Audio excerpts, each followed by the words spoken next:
Bom dia, hoje a gente vai falar sobre o arrebatamento do Senhor, que é da igreja, né? O casamento da igreja com o Senhor Jesus, chamado as bodas do Cordeiro.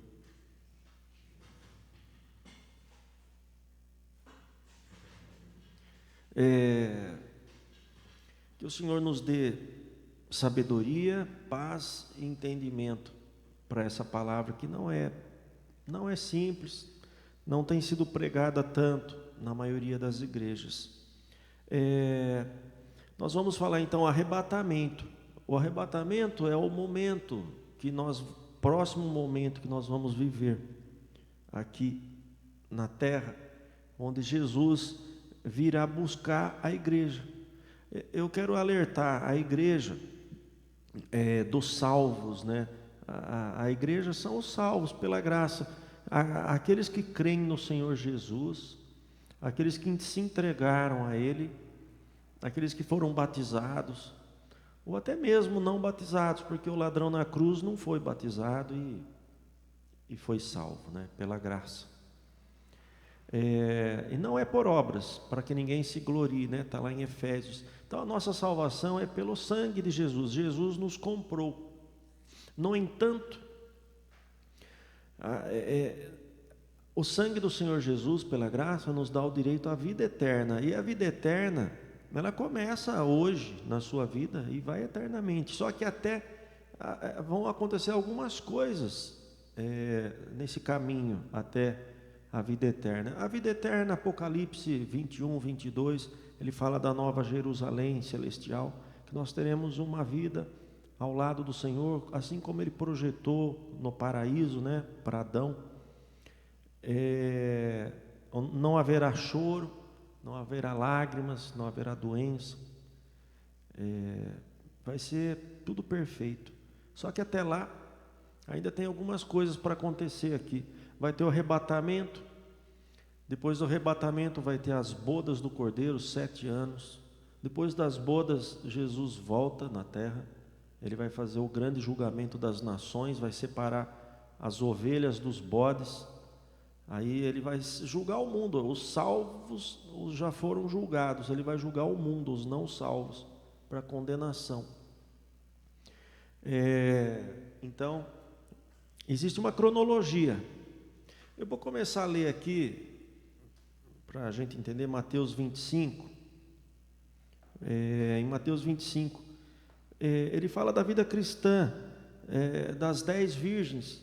Eu só quero citar, eu quero ser mais breve, eu não vou ficar citando tudo aqui não, mas as 10 virgens, lá em Mateus 25, 5 eram imprudentes e 5 noivas eram prudentes. Elas estavam esperando o noivo chegar.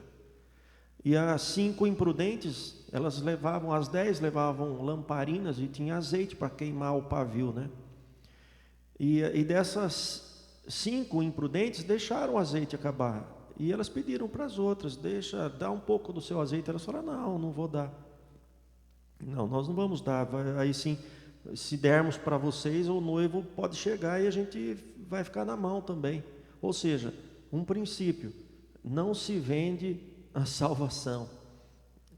Outra coisa, a gente não deve vender aquilo que Deus nos dá. Se Deus te deu as bênçãos são suas. Cada um tem a sua bênção. E a gente não pode vender princípios. Não se vende princípios.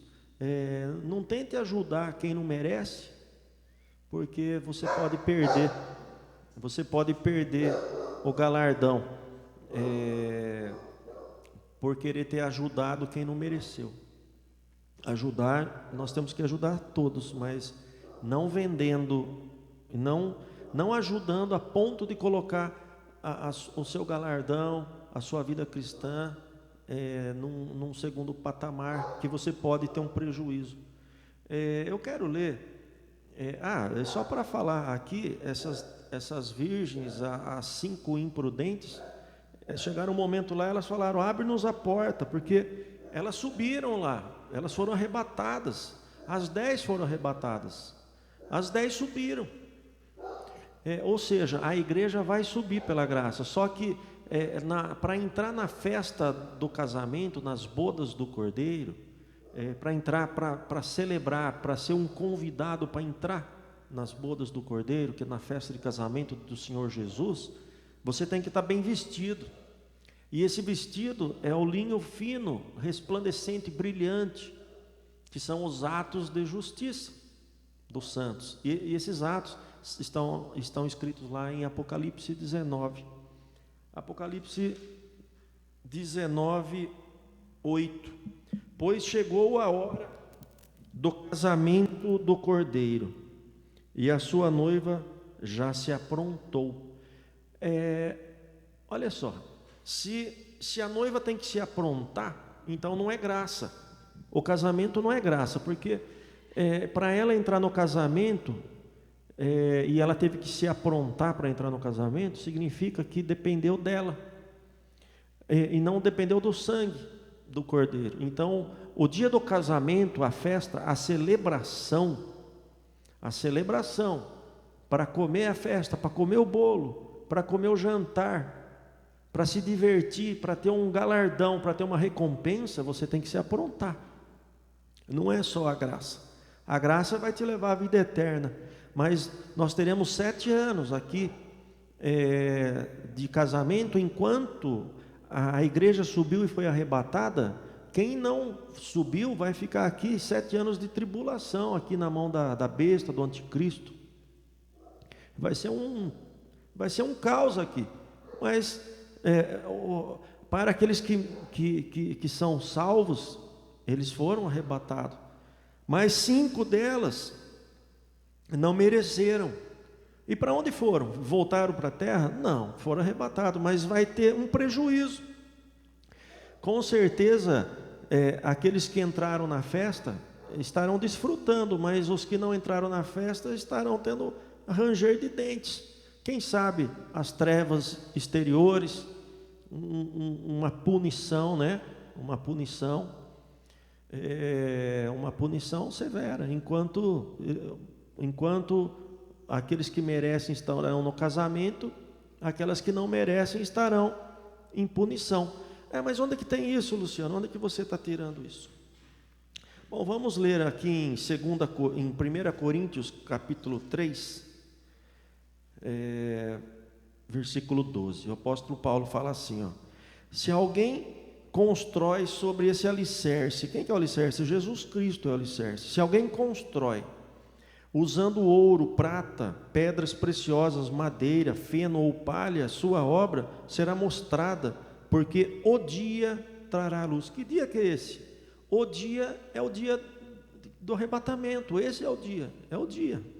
Nesse dia, por que nesse dia? Porque nesse dia vai ter o tribunal de Cristo. E eu vou ler o que é o tribunal de Cristo. E esse dia, olha, porque a sua obra será revelada, a sua obra será mostrada, porque o dia a trará a luz. Quer dizer, toda a obra será falada. O Senhor Jesus, nada se esconde do Senhor Jesus, trará a luz. Então, tem muito crente escondendo aí pecado, vivendo vida dupla, né? Tem que tomar cuidado.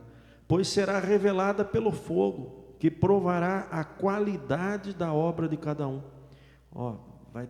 Tem obra que tem qualidade. Então, que tipo de obra você tem? É só esquentando o banco de igreja? Se o que alguém construiu permanecer, esse receberá a recompensa. Então, se a obra que você construiu, o fogo vai provar, se ela não queimar e sobrar só cinza, se ela sobrar, se ela permanecer, você vai ter a recompensa, galardão. Caso contrário, não vai ter. Se o que alguém construiu se queimar, esse sofrerá prejuízo, sofrerá dano. Contudo, será salvo, porque ele é salvo pela graça, mas ele não tem merecimento nenhum. Ele vai ser salvo, ele tem a vida eterna, mas ele não vai entrar nas bodas do Cordeiro, ele não vai ter merecimento. Esse será salvo, como alguém que escapa através do fogo. Mas aqui fala que ele sofrerá prejuízo, dano. Vamos aqui, aqui estou lendo então 1 Coríntios 3. Vamos ler aqui na 2 Coríntios, 5:10, que é o tribunal de Cristo. Pois todos nós quem? Os salvos, os cristãos, porque ele está falando isso para a igreja de Corinto. Ele não está mandando uma carta para o mundo. Então ele está falando para pessoas que estão debaixo da graça do Senhor. Pois todos nós devemos comparecer perante o tribunal de Cristo, para que cada um receba de acordo com as obras praticadas por meio do corpo, quer sejam boas, quer sejam más. Então, assim que a igreja subir, assim que tiver o arrebatamento, assim como foi lá nas 10 virgens, vai ter uma prestação de contas. Se você olhar também lá, Mateus 25, na sequência, Mateus 25 ele fala das 10 virgens, mas depois ele fala do parábola dos talentos. Ele fala que tinha 3 servos, e que o dono da fazenda viajou, e ele falou que quando ele voltasse, ele ia pedir prestação de contas. E aí ele voltou. Aí para servo ele tinha dado 1 talento. E ele falou: o que você fez? Eu enterrei, eu tinha medo que o senhor fosse muito severo, eu tive medo de perder, eu enterrei, mas está aqui o teu 1. Ele falou: poxa, servo mal, não pôs nem no banco. Aí para um outro ele deu 3 talentos, e esse daí falou: eu apliquei, tem mais 3 aqui. Poxa, legal. O outro, ele ganhou 5 talentos. O que você fez? Eu apliquei também, ganhei mais 5. Falou: poxa. Ele falou: aquele que pouco tem será tirado, e será dado ao que fez mais. Então o que fez mais vai receber mais, o que fez menos vai ser tirado. E ele falou: quanto ao servo inútil, ao servo ruim lá, o inútil, que não fez nada, teve a graça, mas não salvou, não ganhou ninguém para Jesus, não testemunhou, não fez nada. Ele só recebeu e guardou, ficou em casa, só ficava ouvindo música cristã, só ficava lendo a Bíblia, mas não fazia nada, não teve fruto nenhum, e o fruto que ele tem não permaneceu. Ele falou: esse daí é o servo inútil, lançai-o para fora, nas trevas exteriores, ali haverá choro e ranger de dentes. Então, poxa, mas que palavra pesada. Então, além da gente crer no Senhor, eu tenho a vida eterna, mas eu vou passar por isso? Sim, quando nós formos arrebatados, haverá o tribunal de Cristo, e no tribunal de Cristo ele vai, pois todos nós devemos comparecer perante o tribunal de Cristo, para que cada um receba de acordo com as obras praticadas por meio do corpo, ou seja, na vida cristã, quer sejam boas ou ruins. Então, a nossa vida, você recebeu a graça do Senhor, agora você tem que pôr em prática a graça do Senhor, tem que ter boas obras. Mas a boa obra que vai me salvar? Não. A vida eterna você tem com a graça, crer no Senhor Jesus. Agora, você quer desfrutar, ter galardões, receber a coroa. Apocalipse fala muito dessa coroa. A gente precisa ter fruto. E o seu fruto, será que é palha? É feno? É madeira?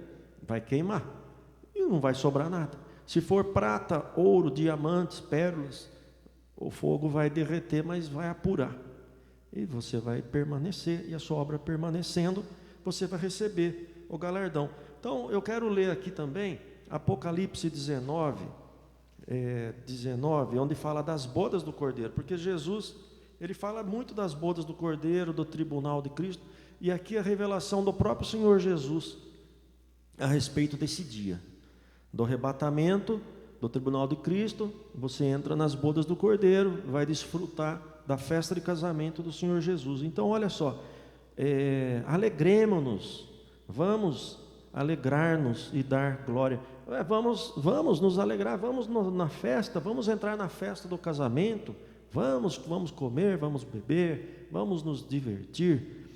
E ele fala: pois chegou a hora do casamento do Cordeiro, e a sua noiva já se aprontou. O que é a noiva se aprontou? Falando de novo, ela se ataviou, né? Em outras versões, a noiva recebe aquele vestido branco, e ela faz bordados, põe pedrinhas, perolinhas, faz bordados, faz enfeites. Isso daí ela adornou o seu vestido.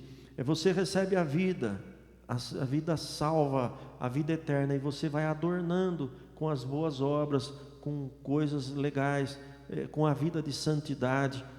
E não é só ser santo, mas é ter obras também. Ser santo é uma condição sua com Deus. Porque lá em Hebreus 12 fala, né, que sem santidade ninguém verá a Deus.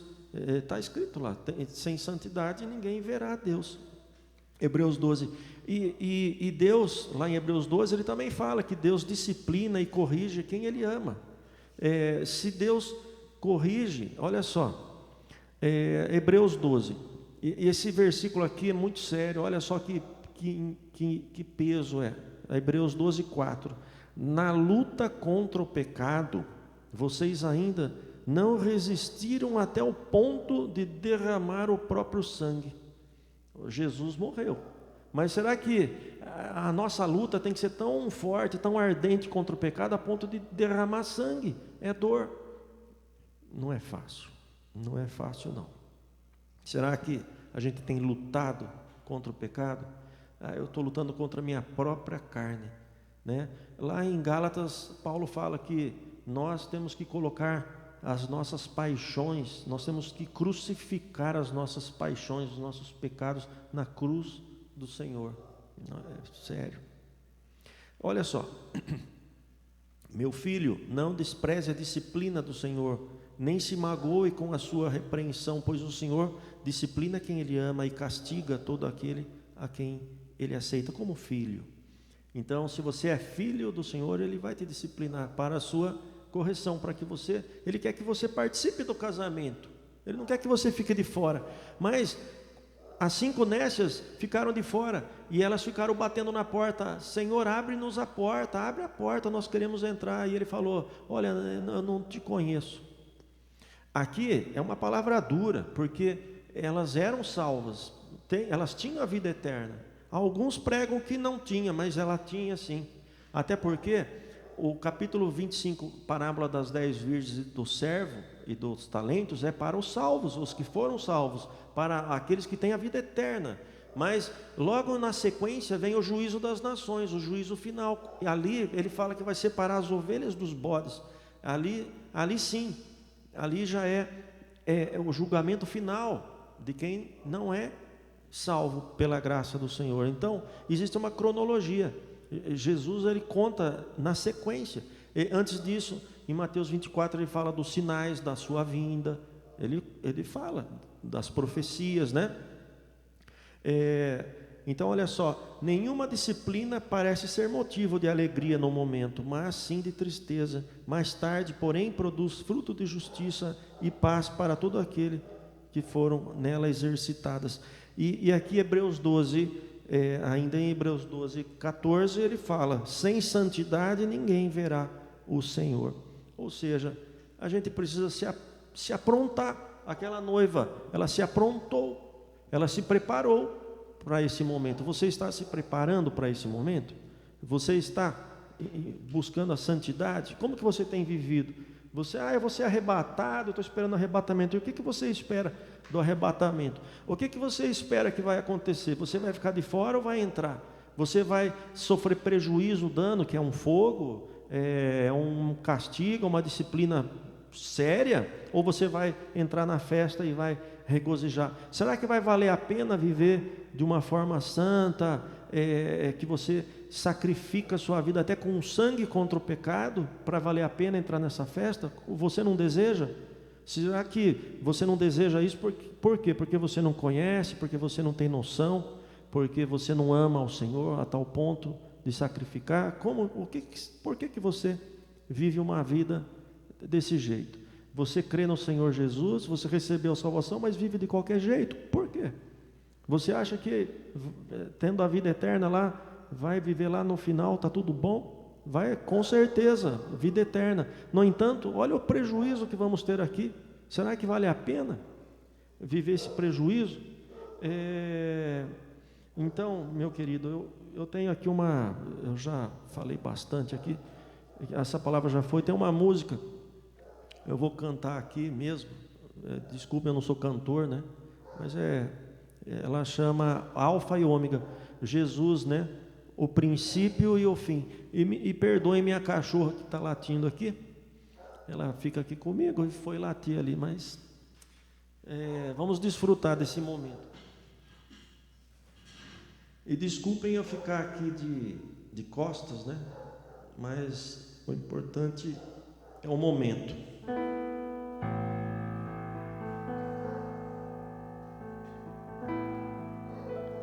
Tu que estás assentado no trono, sempre reinando, soberano. Quem que está sentado no trono? Jesus, né? Anjos cantando, homens louvando,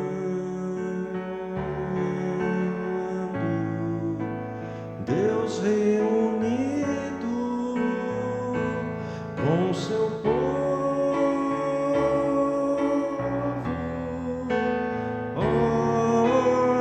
Alfa, Ômega, Cristo, Filho, ó vem, Senhor Jesus, ó Alfa, Ômega, Cristo, Filho, ó vem, Senhor Jesus. Ansioso espero a tua volta. Será? Como está a sua vida? Conforme a sua vida estiver, a gente pode não estar, a gente pode não estar desejando. Ansioso espero a sua volta, o grande dia em que tu virás. Então subiremos, contigo estaremos para todo sempre. Aleluia. Maranata, Cristo, Filho, Mestre, ó vem, Senhor Jesus.